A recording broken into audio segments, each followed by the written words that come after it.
নমস্কার বন্ধুরা, জয়ী রান্নাঘরে সবাইকে স্বাগত। আজ আমি বানাচ্ছি ছোট ছোট নতুন আলুর মশলা ফ্রাই।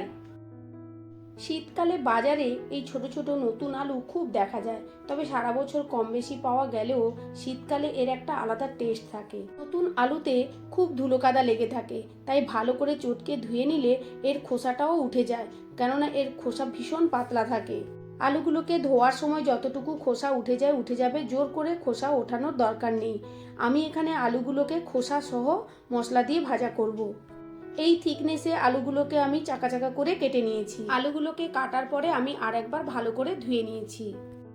এবার একটি বোলের মধ্যে বেশ অনেকটা পরিমাণ জল নিয়ে নিলাম। জল ফুটে উঠলে জলের মধ্যে কেটে রাখা আলুগুলোকে দিয়ে দিলাম। ফুটন্ত জলের মধ্যে আলুগুলোকে দিয়ে স্বাদ মতো নুন হলুদ দিয়ে 2 থেকে 3 মিনিট সেদ্ধ হতে দেব। এই সময় একটু লক্ষ্য রাখতে হবে আলুগুলো যেন বেশি সেদ্ধ না হয়ে যায়, তাহলে কি ভাজার সময় আলুগুলো ঘেটে যাবে, গোটা গোটা থাকবে না। আলু সেদ্ধ হয়ে গেছে, এবারে একটি স্ট্রেনারে আলুগুলোকে ছেঁকে নিলাম। কড়াইতে সর্ষের তেল দিয়ে দিলাম। তেল গরম হয়ে গেলে সেদ্ধ করে রাখা আলুগুলোকে দিয়ে ভেজে নেব। বেশ কিছুক্ষণ নাড়াচাড়া করার পর যখন দেখব আলুগুলোর থেকে জল শুকিয়ে এসছে, তখন একটি আলাদা পাত্রে আলুগুলোকে তুলে নেব। এই দেখুন, আলুগুলো এইভাবে ভাজা হয়ে এলে তখন আলাদা একটি পাত্রে তুলে নেব।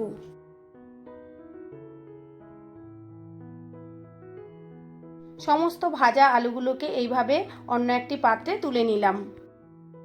আবারও কড়াইতে সর্ষের তেল দিয়ে দিলাম। তেল গরম হয়ে গেলে একটি গোটা পেঁয়াজের বাটা দিয়ে ভালো করে কষিয়ে নেব।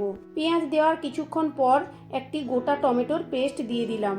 এরপর লঙ্কা গুঁড়ো, হলুদ গুঁড়ো ও ধনেপাতা কুচি, লঙ্কা কুচি দিয়ে মশলাটিকে কষিয়ে নেব।